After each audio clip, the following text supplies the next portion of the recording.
بسم اللہ الرحمن الرحیم۔ السلام علیکم dear students. What is experience services? Experience services کسے کہتے ہیں؟ دیکھیں جی، اس سرویز تو آپ کو پتہ ہے کہ سروے سے مراد ہے سوال پوچھنا۔ اب سوال لوگ پوچھتے ہیں یا زبانی انٹرویوز میں یا ریٹن سوالات لوگوں کو پکڑا دیتے ہیں، جیسے کویسچنرز ہوتے ہیں کہ بھئی یہ سوالات ہیں، چند سوالات ہیں، ان کو کائنڈلی آپ فل کریں، ایک مقصد کے لیے ہے، لوگ ریسرچ میں یوز کرتے ہیں کویسچنر جس کو ہم کہتے ہیں۔ تو یہ تمام میتھڈز ہیں سرویز کے۔ تو سروے سے مراد ہے سوال پوچھ کر ڈیٹا کلیکٹ کرنا، چاہے وہ زبانی ہو، ٹیلی فون پر ہو، یا وہ فیس ٹو فیس ہو، یا وہ فوکس گروپ ڈسکشنز میں ہو، یا وہ ریٹن میں ہو کویسچنر کے ذریعے، اس کو سروے کہتے ہیں۔ اب ایکسپیرینس سرویز کسے کہتے ہیں؟ ایکسپیرینس سرویز سے مراد ایسی سرویز ہیں، ایسے سوالات پوچھنے ہیں جس میں آپ ایکسپرٹ لوگوں سے جا کر کسی خاص مقصد کے لیے، کسی خاص مسئلے کو حل کرنے کے لیے آپ ان سے سوالات کرتے ہیں، تاکہ آپ کے پاس خاص انفارمیشن آ جائے اور آپ اپنے مسئلے کو سالو کر سکیں۔ جیسے ہم لکھتے ہیں یہاں پر کہ فار ایگزامپل کہ جی it is the method of conducting surveys among the people who have had a practical experience with the problem to be studied.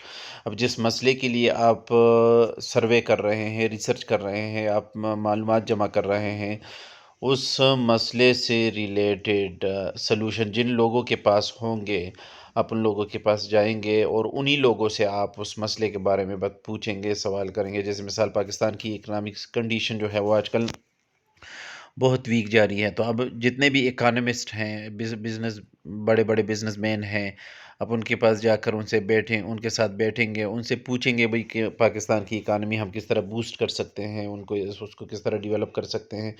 تو وہ آپ کو بتائیں گے کہ بھئی کیا مسائل ہیں، کون سے مسائل کو حل کرنے چاہیے، اور کون کون سے مسائل کے حل کے لیے آپ کون کون سے سلوشن جو ہے وہ استعمال کریں گے۔ تو یہ ایک بات ہوئی۔ دوسری بات ہے جی it conducts like an informal discussion and hence there would not be any formal questionnaire. ہاں یاد رکھیں، یا آپ ایک کویسچنر لے لیں، یا آپ کے ذہن میں کویسچنر میں بھی آپ نے پہلے سوالات لکھ لیے ہیں، اور آپ کہتے ہیں کہ بھئی ان سوالات کے ساتھ ساتھ اگر میرے ذہن میں کویسچنر کے دوران جو سوالات میں پوچھتا ہوں، اگر کچھ اور سوالات بھی میرے ذہن میں آ جاتے ہیں جو کویسچنر پر نہیں لکھے ہوتے ہیں، میں وہ بھی پوچھوں گا۔ تو یہ اس لیے ان کو ہم کہتے ہیں کہ یہ ایک انفارمل ڈسکشن ہوتی ہیں۔ اب میں آپ کو کچھ ایگزامپلز بتاتا ہوں، جن ایگزامپل کو سامنے رکھ کر آپ دیکھ سکتے ہیں کہ بھئی یہ آپ کے پاس کیا ہے، ایکسپیرینس سرویز کے ایگزامپلز ہیں۔ تو یہاں پر آپ کے پاس ہے جی کسٹمر ایکسپیرینس سرویز۔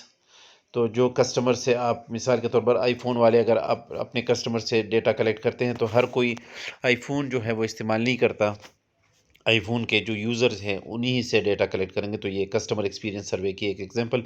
دوسرا پروفیشنل ایکسپیرینس سرویز ہیں۔ کوئی بھی پروفیشنل آپ لے لیں، ٹیچرز لے لیں، میکینیکل لے لیں، میکینیکل انجینئرز لے لیں، میکینکس لے لیں، ٹیلرز لے لیں۔ اب یہ ان کی اپنی ایک پروفیشن ہے، آپ ان سے ریلیٹڈ جا کر اگر کسی مسئلے کے لیے سوال پوچھتے ہیں تو آپ ان سے ڈیٹا کلیکٹ کر سکتے ہیں۔ اب دیکھیں آئی ٹی کے جتنے بھی مسائل ہیں ان کو حل کرنے کے لیے آپ I T experience services conduct کریں گے، آئی ٹی کے لوگوں کے پاس جائیں گے، ایکسپرٹ لوگوں کے پاس جائیں گے، ان سے آپ ڈیٹا کلیکٹ کریں گے۔ اب اگر آپ فار ایگزامپل کنسٹرکشن سے ریلیٹڈ کوئی مسئلہ ہے تو سول انجینئرز کے پاس آپ جائیں گے، ان سے ایکسپیرینس سرویز آپ کلیکٹ کریں گے۔ اگر ایچ آر کا کوئی مسئلہ ہے بزنس سے ریلیٹڈ یا آرگنائزیشن سے ریلیٹڈ، تو ایچ آر ایکسپیرینس سرویز آپ کنڈکٹ کریں گے۔ تو یہ ایگزامپلس تھی، امید کرتا ہوں کہ آپ کو انشاءاللہ سمجھ آ گیا ہوگا۔ تو مزید ویڈیوز کے لیے چینل کو سبسکرائب کریں، بیل آئیکن کو ضرور کلک کریں۔ تھینک یو جی، جزاک اللہ۔